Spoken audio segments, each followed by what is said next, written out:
Good morning, I'm Gretchen Ho. It is a Tuesday, the 6th day of May, bringing you Morning Matters because your mornings matter. Let's get to the stories that matter today. Following fatal transport tragedies at NAIA and SCTEX, President Bongbong Marcos demands tougher safety protocols, insisting on penalties for violators. Senator Bongo and Representative Erwin Tulfo continue to lead in Pulse Asia's final senatorial survey before the midterm polls. Pulse Asia Research President Ronald Holmes says candidates outside the top 12 could still secure a win if backed by administration machinery in the final days. And the bounty for information on the co-mastermind behind businessman Anson Quez's killing has been increased to 10 million pesos. Welcome to our program, Morning Matters, where we talk about the issues you need to know for the rest of your day. Now, first on the agenda, the College of Cardinals held their 11th General Congregation as preparations for the upcoming Papal Conclave continue. A total of 170 cardinals participated in the meeting, including 132 cardinal electors.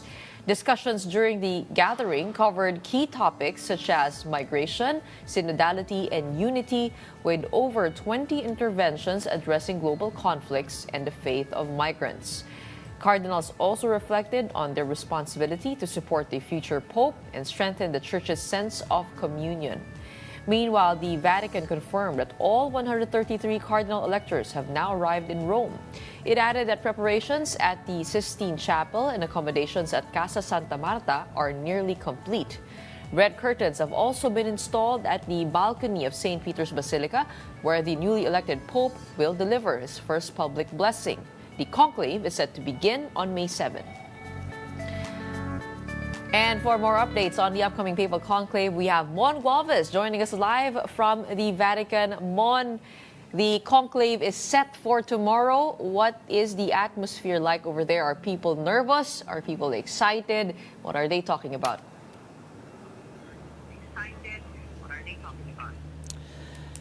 Gretchen, good morning. The people here at the Vatican are actually excited in the upcoming conclave tomorrow. Pero syempre ngayong araw, this is the last leg of the congregation of the cardinals, that which this is the perfect time for them to speak up kung sakasakali sa mga issues na concerning ng Catholic Church sa mga panahon na ito. No, so kahapon napakarami nga na-discuss, you've mentioned some of them, at ito ay nilahukan ng nasa 179 cardinals, including the 130 cardinals na inaasahan na boboto dito sa mangyayaring conclave. At talagang nabanggit nga no, yung canon law and the role of the Vatican City-State, yung missionary nature of the church, the role of Caritas in defending the poor, and the presence of so many journalists was highlighted, seen as a sign that the gospel has meaning for the world today, as a call to responsibility. Siguro nabanggit din ito ng mga cardinals dahil talagang nag-aabang kami kahapon dun sa labas ng Synod Hall na pinag-i-stay nila for the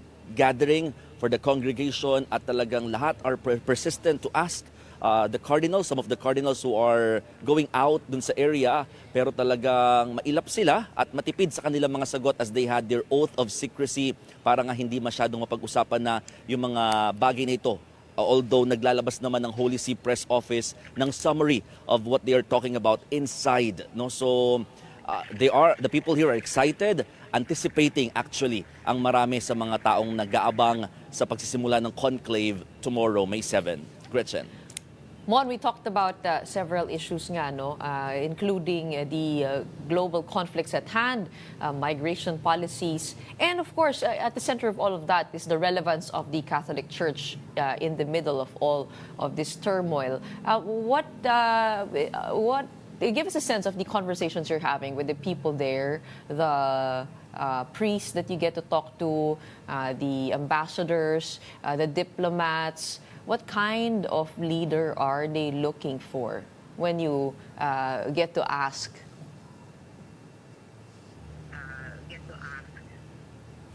Yes, actually, yung mga serious concerns ngayon sinasabi ng mga priests dito sa Vatican is yung talaga, gender equality, issues on war, migration, environment, mga bagay na talagang nasimulan na ni Pope Francis during his term. Kaya nga ang parang tanong nila, will this be a continuation of what Pope Francis has started na bilang leader ng simbahang Katolika, no? So ito yung mga inaabangan kung ito ba ay mapagpapatuloy ng mapipili nilang susunod na Santo Papa, or will they shift to another parang pamumuno, no? Dahil alam naman natin, majority of the cardinals being elected or being appointed ay talagang pinangunahan ni Pope Francis, at iyon ang mga kasali sa cardinal electors na mangyayari nga sa conclave, no? So sinasabi din na posibleng maging mabilis yung mangyayaring conclave, at ito yung mga inaabangan, no, dito sa mangyayaring conclave starting tomorrow, May 7, Gretchen. Okay, well, tomorrow natin malalaman kung may consensus nga ba dun sa continuity after what Pope Francis had done for the Catholic Church. But speaking of the Papabiles, one name is also emerging as a Papabile. It seems that Cardinal Ambo David is being tagged as a dark horse. Are you hearing things about him?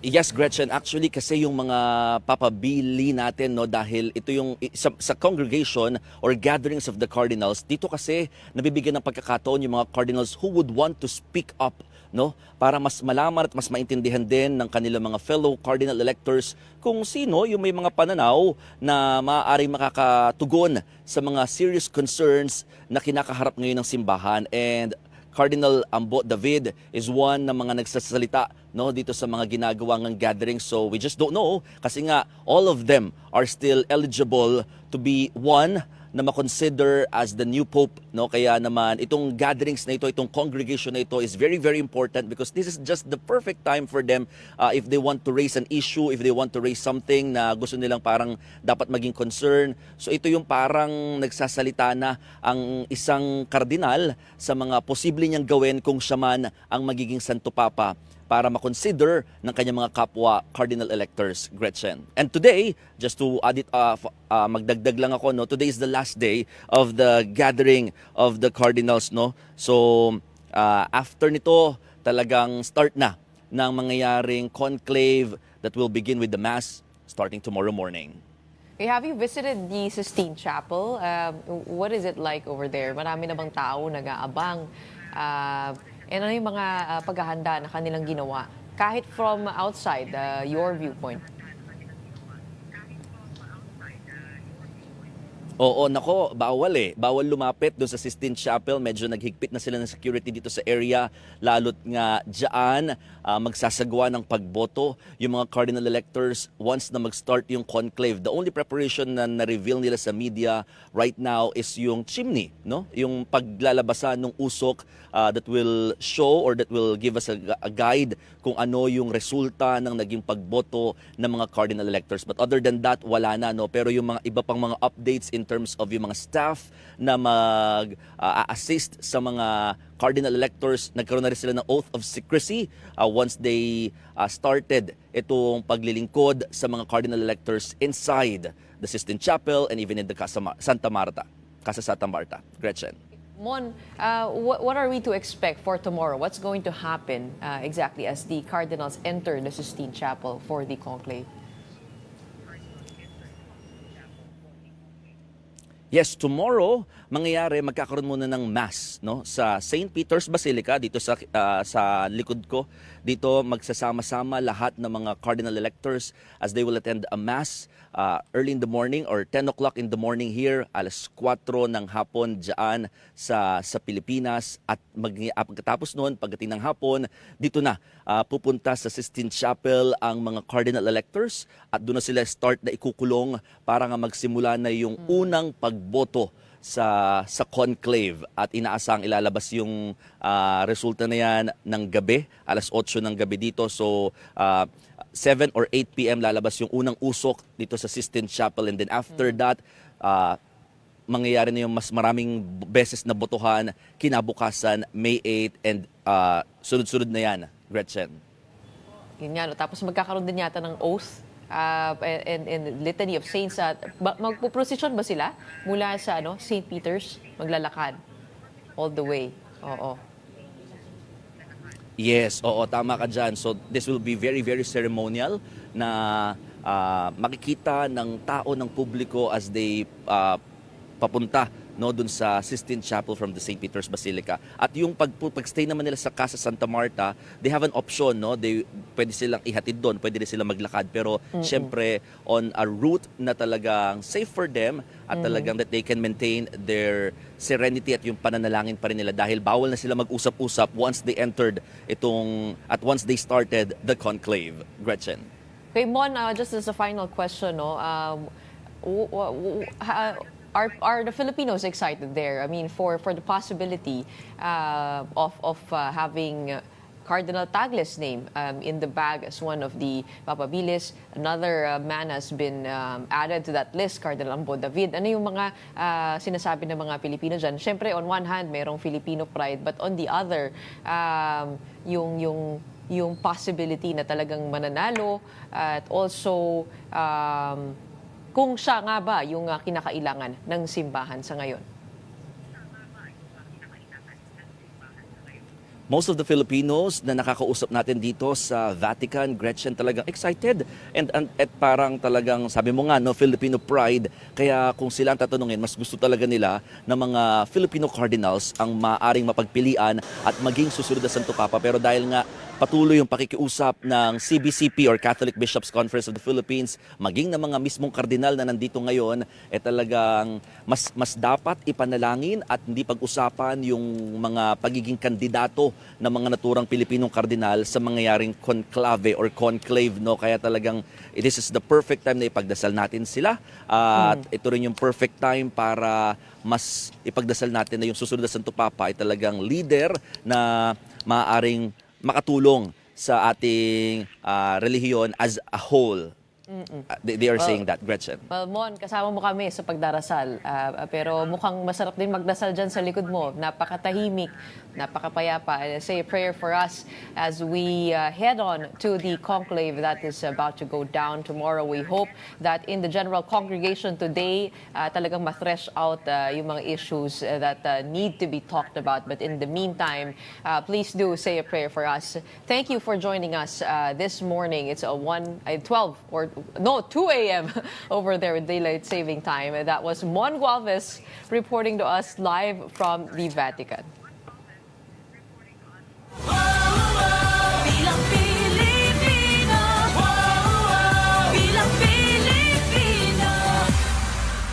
Re-election to Senator Bongo remains the front-runner in the final Pulse Asia senatorial survey ahead of the 2025 elections. Go topped the poll with a 62.2% rating. All other top 12 senatorial bets posted lower ratings, except for the lawmaker, whose number slightly rose from 61.9%. Representative Erwin Tulfo trailed behind at 42.4%.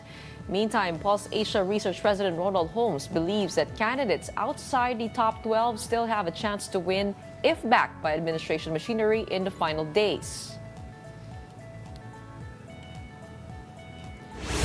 Ako lahat ng may double digit rito ay may pagkakataon pa na makapasok mo kasi hindi naman ganun kalayuan ang kanilang suporta. So dito nagdadagdag basically yung grupo na maaring nagmomobilisa ng suporta para sa kanila. Kung lalong-lalo na noong 2019, instructive dyan yung kung kandidato ka ng administrasyon. Meanwhile, the National Security Council is investigating candidates allegedly funded by foreign sources for their 2025 campaigns. During a Senate hearing yesterday, Comelec said it is waiting for the results of the NSC's investigation. The poll body noted that foreign funds could be used for massive disinformation operations. If proven, not just the candidate but an entire political party could be disqualified. The agency is now seeking help from the Bangko Sentral to trace possible foreign source campaign funds through anti-money laundering monitoring. Sana ma-monitor din yung mga pagpapadala ng pondo, lalo na coming from the outside. Kasi po, siyempre pagka po tumulong ang mga yan, maliban sa tulong sa pamamagitan ng social media, financial na tulong po eh. Pwedeng ipang kontrata o pang-hire na mga services na magkakaroon ng mga massive disinformation at misinformation. So sana po sabi namin, when it comes to the anti-money laundering, maipatupad natin ng maayos, makita namin yung flow ng pera. Ang problema po kasi kapag yung pondo na o pera nanggaling na sa mga negosyante o negosyo na nandito na sa Pilipinas. It is just 6 days away, and the Parish Pastoral Council for Responsible Voting Command Center in Manila is all set for the May 12 elections. They've partnered with PLDT to ensure stronger internet support for a smooth and credible vote monitoring process. Here is the report. He can do something about it. He can disqualify all of them. That was a challenge of Parish Pastoral Council for Responsible Voting Chairman Evelyn Singson to COMELEC Chairman George Garcia. Singson made a statement during the launch of the PPCRV Command Center at the PLDT building in Manila. For the PPCRV, recurring election issues like vote buying and personality-based voting continue to pose challenges. In response, COMELEC Chairman George Garcia stressed that the solution lies with the voters. Nasa mga mamamayan, dapat talaga i-guide natin sila paano po makapamili ng tama, lalo ang kabataan. To help ensure a clean and credible election on May 12, the PPCRV is deploying around 350,000 volunteers to monitor the transmission and counting of votes. The organization has partnered with PLDT for stronger internet support. Hindi na ho trabaho to ng mga matatanda lang at mga ka-age natin, pero yung kabataan talaga. Smart provided mobile phones, SIM cards, prepaid load and volunteer shirts to empower thousands of youth, making them active participants in protecting our democratic process. This year, the PPCRV and COMELEC will conduct an unofficial parallel count for both local and national positions. Don't go away. We'll be back with more stories right after the break.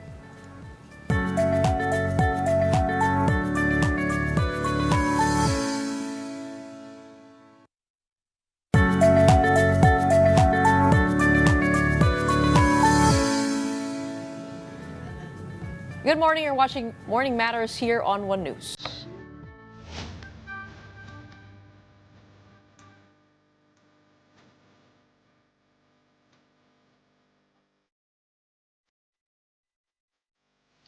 President Bongbong Marcos orders stricter safety protocols following recent deadly transport tragedies at NAIA and SCTEX. Here is the report. The departure entrance at NAIA Terminal 1 is now open again following the ramming of an SUV that killed 2 people, including a 5-year-old girl. The site has been cleaned and cleared, but the memory of the incident still lingers. A temporary barricade has been set up where the deadly crash took place. The bollard or vehicle barrier that failed to stop the SUV has already been replaced and reinforced with concrete. Transportation Secretary Vince Dizon personally inspected the site and could not hide his dismay over the defective bollard. Makikita mo kagad sa bollard na bumigay na hindi siya ganun katibay. Obviously, nakalusot eh. Ang purpose nga ng bollard, dapat yun tuminto na dun mismo. Mr. Ramon Ang and I spoke about it. Most likely, they will be replaced by the operator, by San Miguel. The 47-year-old driver of the SUV is now in custody of the Philippine National Police Aviation Security Group. Police say the driver was dropping off a passenger at the airport when the incident occurred. Nung umalis po yung kanyang pasaheros, nakita natin na umabante. And then pagbalik po niya sa sasakyan, and then when he attempt na maalis na po sana, ay pumabante yung sasakyan, nataranta ang kanyang apakan. Akala niya is yung brake, but it was the accelerator. He has tested negative for illegal drugs, but is facing multiple charges. Meanwhile, in light of the incident at NAIA and a deadly pile-up at the SCTEX toll plaza that killed 10 people, President Bongbong Marcos has ordered full accountability. He has directed Dizon to tighten rules on driver's license issuance and conduct a nationwide safety audit of bus companies. Marcos insists that companies failing to meet safety standards must face sanctions. We owe it to the victims and their families to act, not only with sympathy, but with resolve. These lives will not be lost in vain. We will make the changes that need to be made. We will demand accountability where it is due. And to discuss the country's transportation safety issues, we're joined by public transport expert and advocate Rob C. Welcome to Morning Matters. You came here on a bike. I do, Gretchen, and thanks for having me. It's always a pleasure to be here and to talk about, I guess, the transport issues of the day. Marami ka bang kasamang nagbabike kanina? Actually, everyday naman eh. Pero today, medyo late yung gising ko. So, parang mas konti. Parang mas marami talaga sila between the hours of 6 a.m. to 7:30. Doon talaga makikita mo yung mga nagbabike to work dito sa Pilipinas. Even with what's been happening, there's still, or is there a significant decrease already from, I mean, what we experienced in 2022, right after the pandemic? Yeah. Well, I think when you talk about the evolution of cycling ridership in the Philippines, for instance, I think definitely compared to the pandemic, yung nangyari kasi sa pandemic is lumalabas bigla yung na nag-bike to work, yung mga dating nagkukotse, dating may sariling motor and stuff. You're talking about a population that didn't used to bike because of safety issues. Kasi nung pandemic, we remember na ang daming mga bike lanes na naitayo ng mga LGUs, ng national government, and then gradually, for many reasons, parang nawala yung mga to. So yung natira na lang are yung mga bike commuters that were there even before these safety measures Who were have no established. choice, mostly. Yeah. Who right? have no choice, but also the ones who choose to, di ba? Parang because they know that it's hindi lang better for the environment, but maybe in their own personal cases also saves them time also on the road. Parang malaking bagay yun yung hawak mo yung sarili mo oras. Okay, let's go to the recent accidents. No, isa-isayin natin. No, let's begin with the NAIA crash. Were the bollards really to blame? I mean, netizens have been looking into that. What is a bollard supposed to do anyway? Yeah. Well, you know, I guess maybe it's easy to, parang when you look at a road crash and you try to analyze it, actually parang it's very interesting kasi parang in the field of engineering, may tinatawag din tayong mga forensics na ginagawa. Parang it's kind of like you look at a scene and you find out what happened exactly. And I think it's easy to look at the bollard and say that it failed to prevent the car from moving into the bystanders dun sa NAIA. But then I think we also have to realize ano yung parang chain of events that led to this happening, di ba? And you can look at a number of factors. Is it because the vehicle did not have features like assistive braking and speed limiting like what's regulated in other countries? Is it because nakatulog yung driver? Because Naapakan lang daw eh. Naapakan lang daw. Akala break. Yeah. Akala break. Hindi natin alam, baka nagsi-cellphone. Yeah. Hindi natin alam, baka nagsi-cellphone, baka kulang sa tulog, baka we don't really know what happened unless we're able to be in the mind of the driver. So that bollard is supposed to stop the car. Supposedly, yes. Pero in this case, it seems like baka for whatever reason it wasn't able to because of the way it was constructed, because of the way it was designed. But I think when you look at the crash, parang aside from the bollard, there are many other factors we have to examine it. The driver's state of mind, the fact that baka parang napadrive siya kahit kulang siya sa tulog because there's no other transportation option na viable sa kanya para makapuntang airport. Unlike other airports in other countries na meron tayong reliable na airport bus or airport train na pwede mong gamitin kahit kulang ka sa tulog, di ba? Well, it's so sad that one single mistake or reckless moment could lead to a tragedy. I mean, there is a 5-year-old girl who passed away because of this. Another girl or man passed away. Two lives claimed. But looking at SCTEX, 12 people died because of that. What is your take on what happened over at SCTEX? No, I think it's also like parang emblematic of what I call the ongoing road safety emergency in our country. Because I think I like to use the term emergency because let's put it this way, right?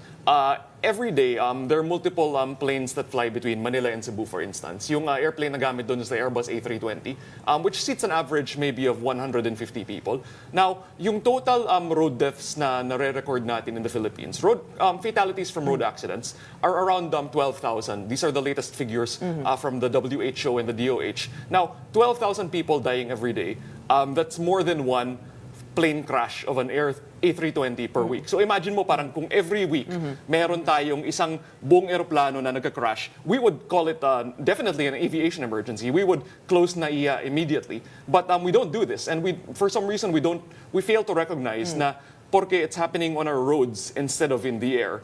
We don't see the emergency in the same way, but I think we definitely should. That's 12,000 for the whole year of 2022, right? Correct, yeah. And in 2023, that became 13,000. Yeah.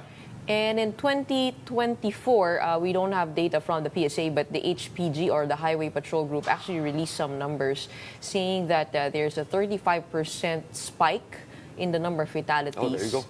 In 2024. But what's disturbing is 87% of the incidents were caused by reckless driving. such as bad overtaking, improper turning, speeding, drunk driving, overloading, using mobile phones. Yes. How much of this do you think can be cured by just addressing driver training, driver certification, and just professionalizing the way that these drivers are out on the road? Sure.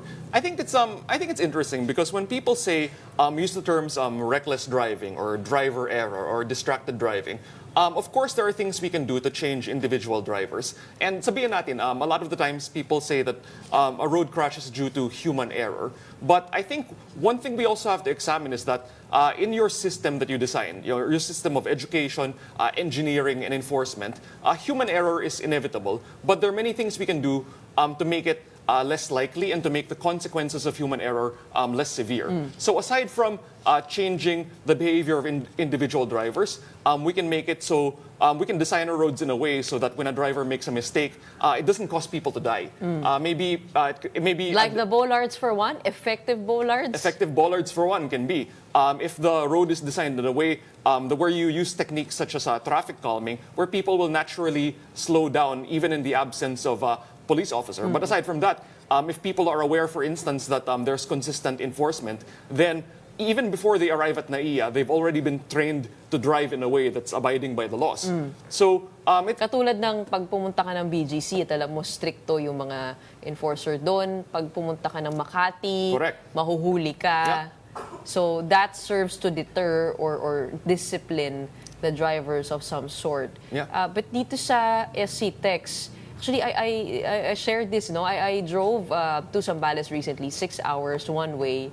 And while I was driving, I was afraid that at one point I'd make a mistake kasi meron siyang mga segments na medyo narrow and pababa yung barrier.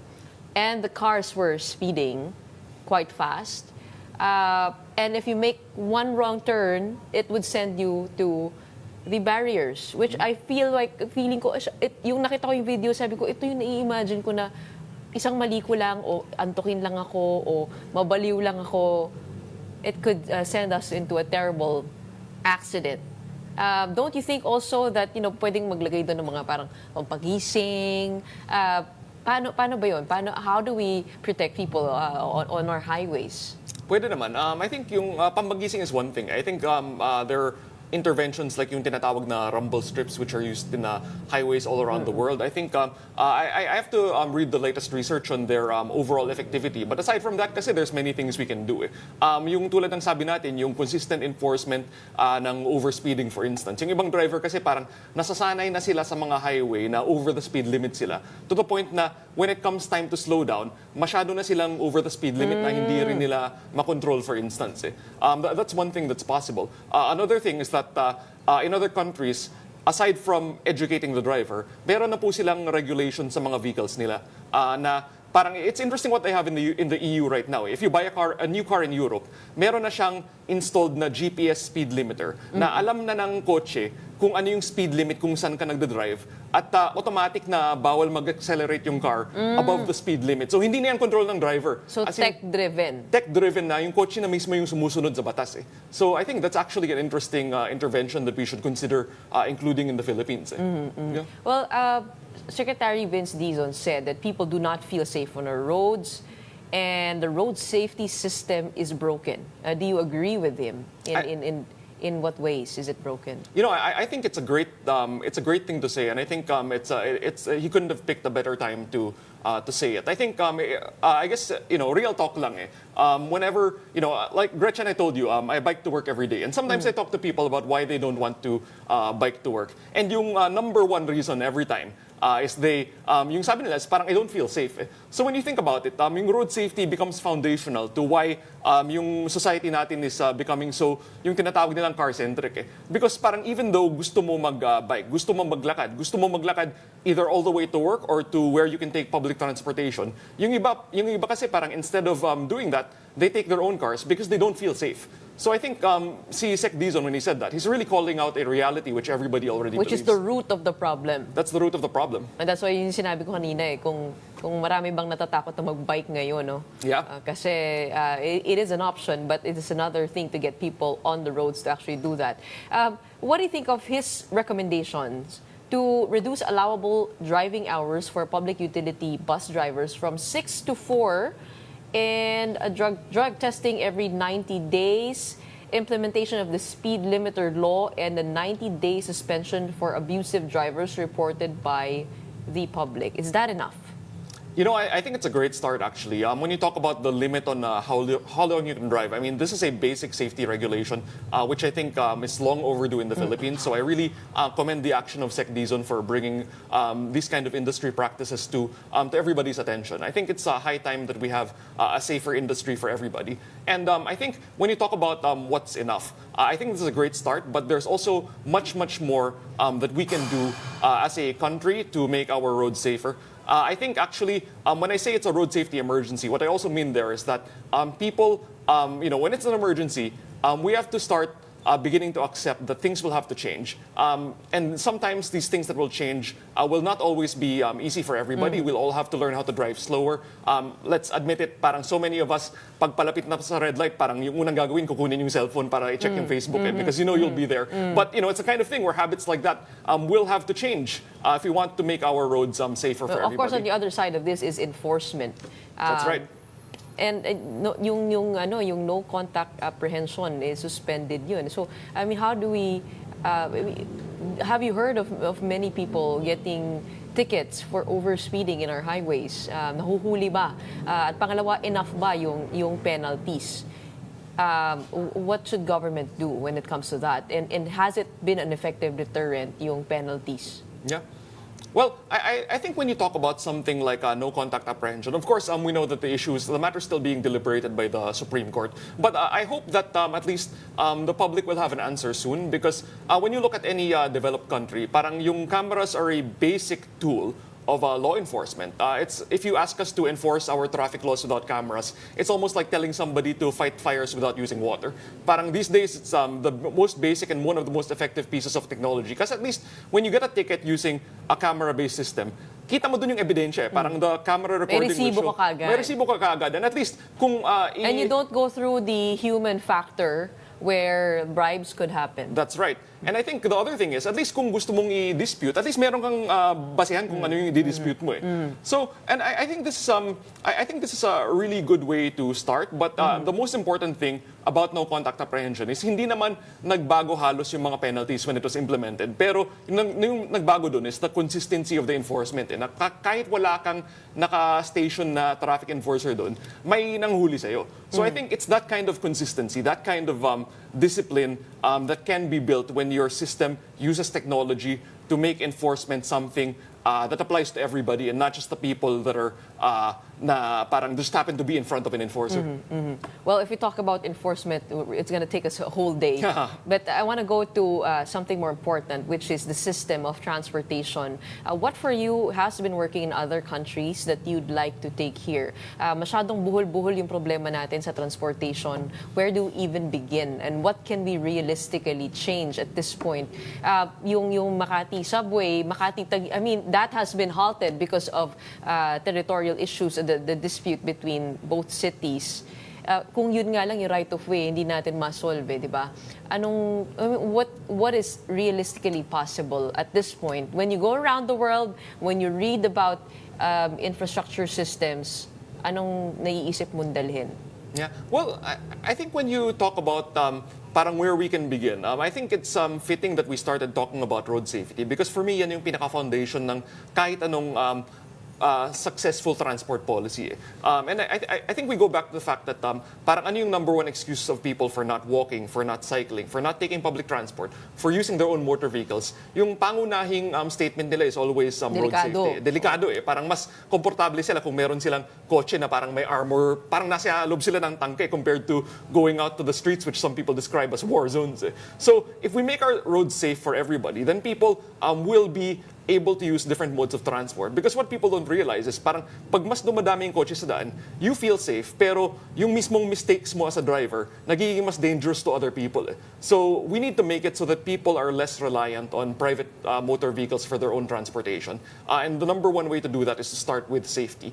The way you get to safety, we have to have good enforcement systems to curtail reckless driving and to curtail even what you call violent driving, like what we saw in Canada recently, where where cars can even be used as weapons, for instance, in incidents of mass violence. We see this in other countries, and that's what things like bollards are for, where you have infrastructure that can protect high security areas that are constructed well and that are able to really protect vulnerable road users when the vehicles are used intentionally. And I think that's also something which we have to recognize going forward.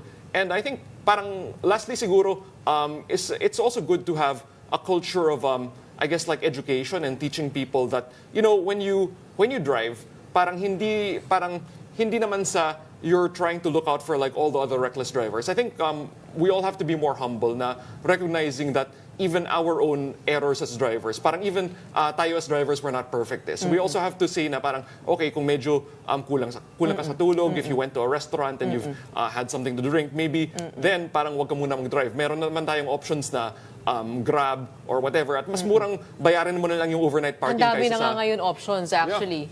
Yeah. But do you agree with different cities manning their own traffic enforcement?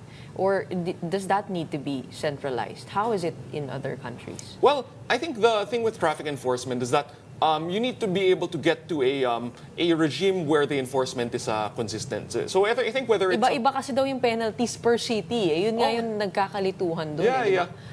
I think that's the thing. Parang magkaiba man yung penalties.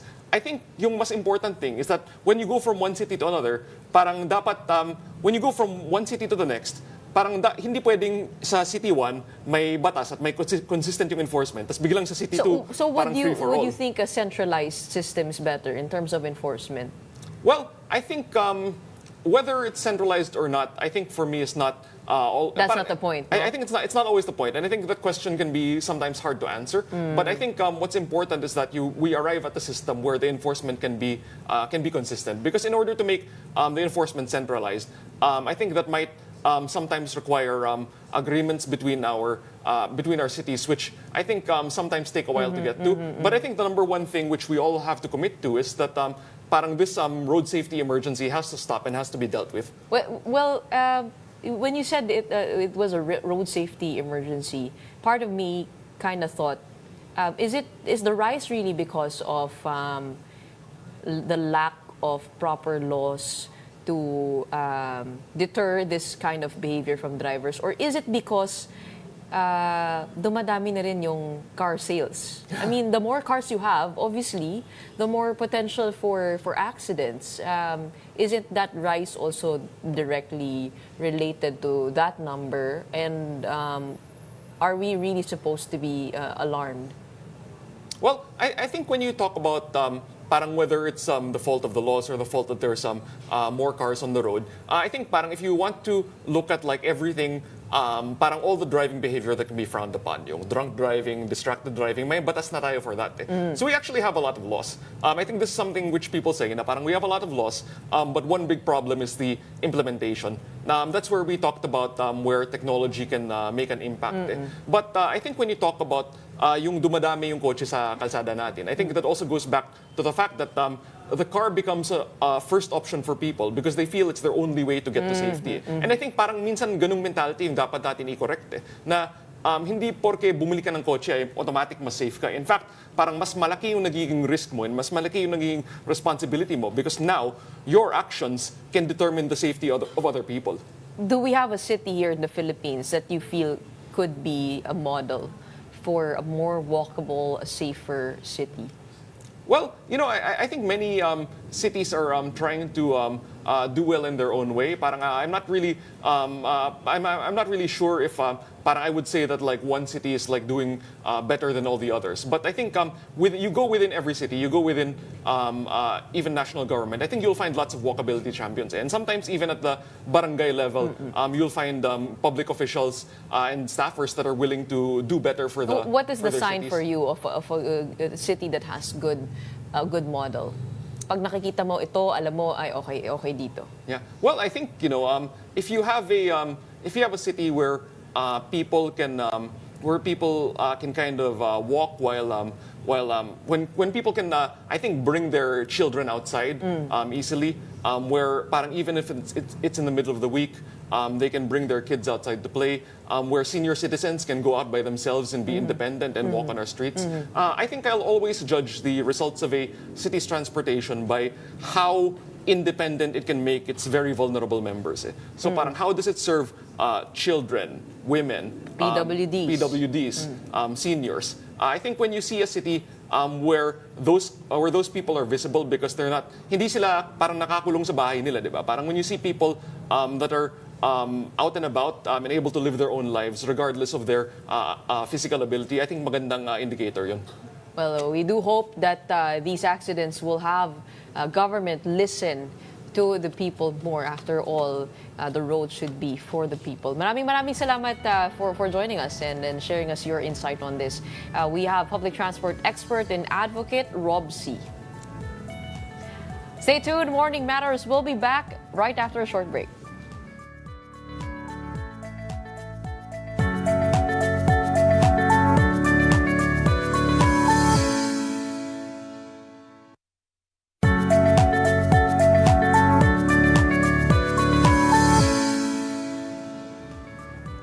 I'm Gretchen Ho, and this is Morning Matters.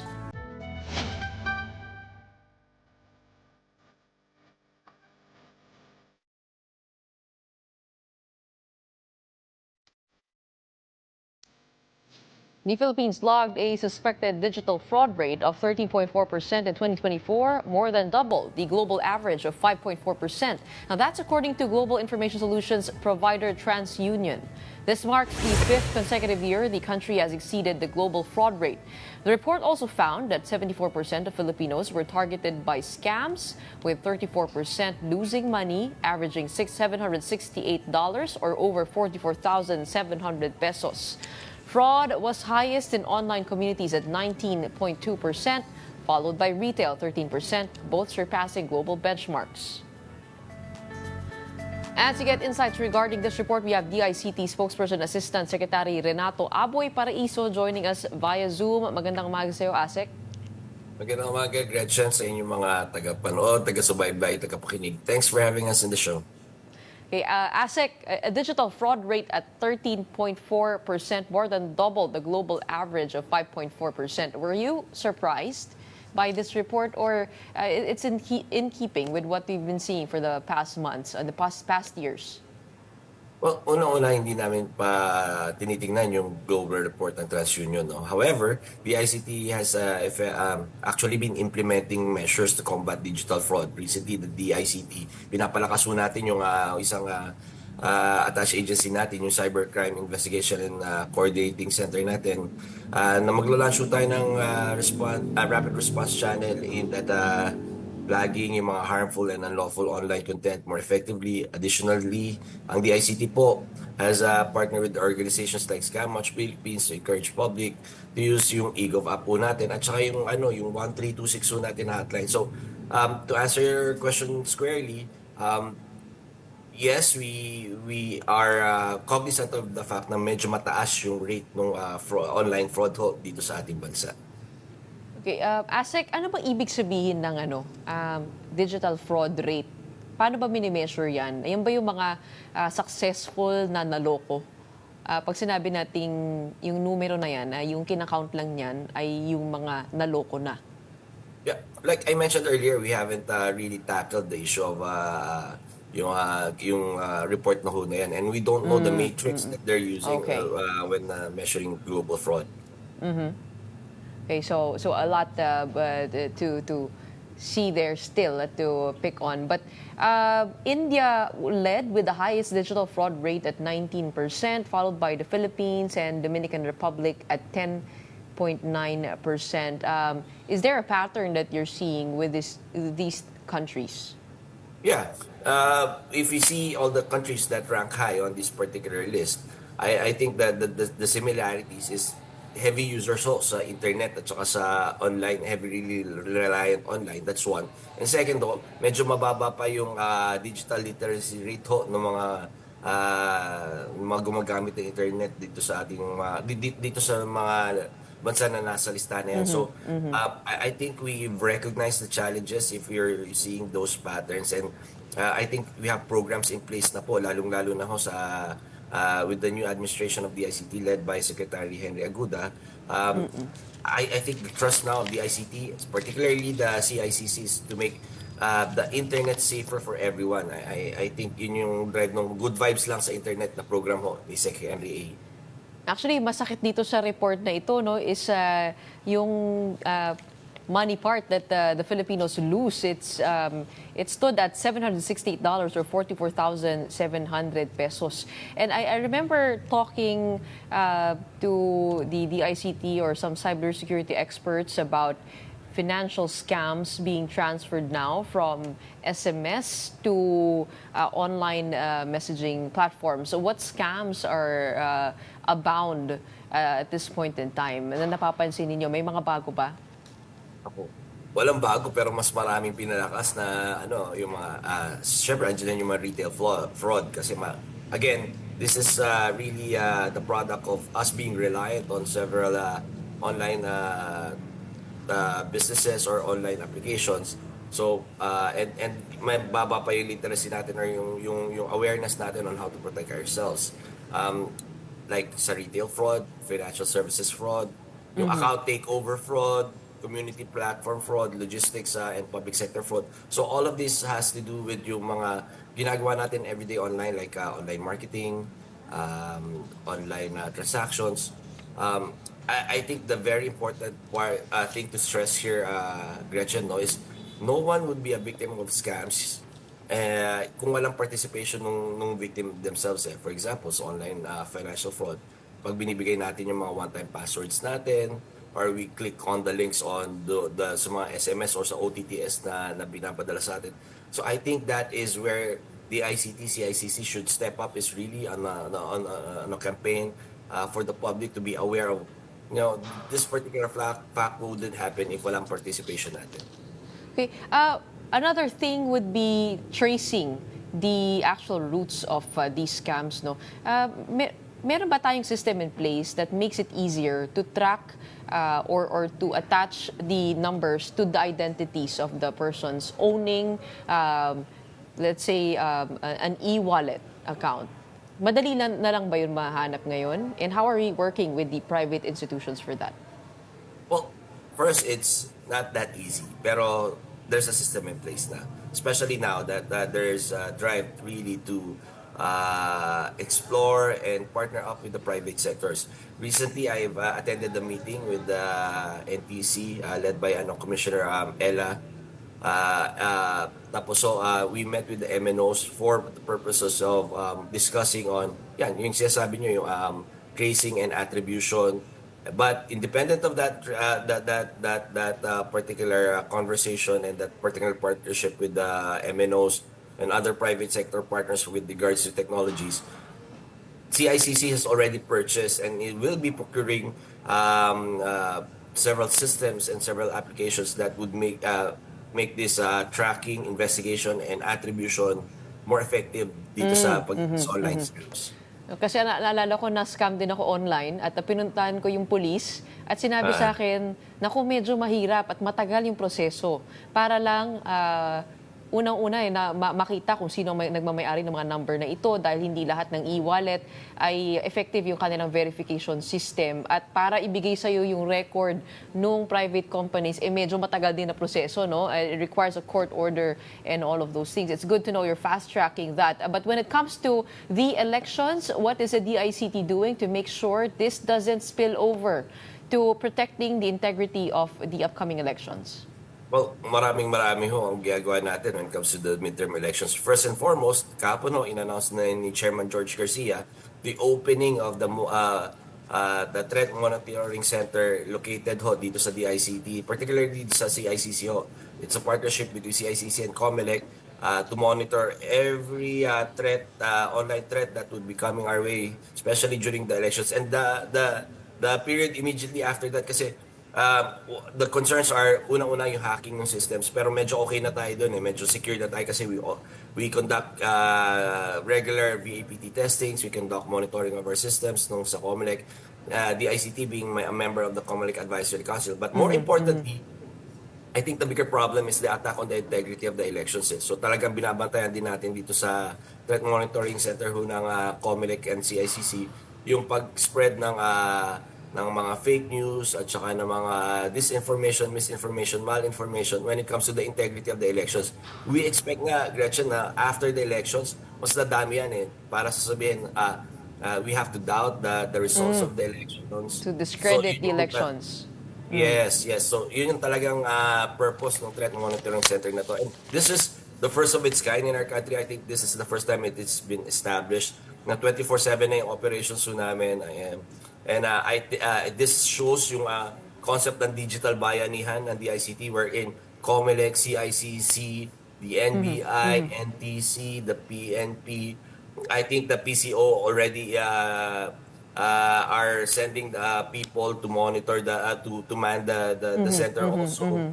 So talagang it's a whole of government, it's a whole of society approach talaga kasi we also partnered up with Google, Meta, and ByteDance, and I think even X para dito sa ano natin na to sa campaign natin. I'd love to come there and visit and see what operations are like when it comes to curbing all of these scams and all of these disinformation efforts. In the meantime, maraming salamat. We ran out of time, but there is a deeper discussion to this. Maraming salamat para sa impormasyon. We have DICT spokesperson, Assistant Secretary Renato Aboy Paraiso. Don't go away. More matters to discuss right after the break. Keep it here on One News.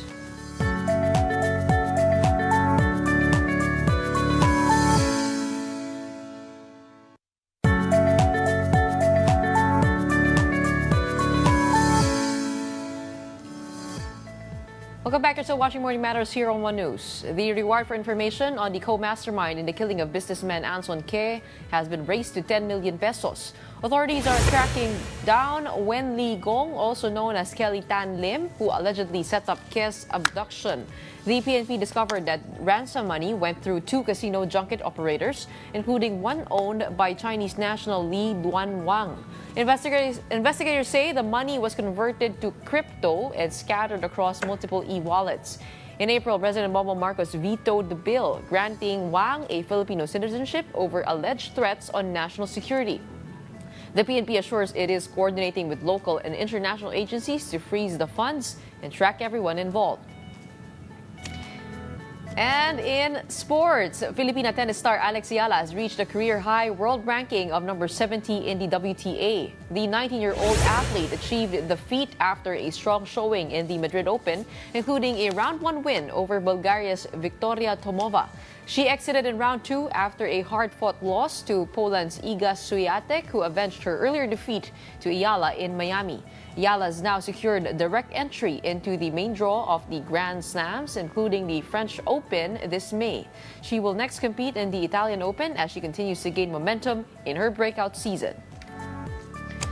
Good news to end Tuesday, but it is the beginning of today. But that's it for today's episode of Morning Matters. My name is Gretchen Ho. You're One News, all sides, all the time.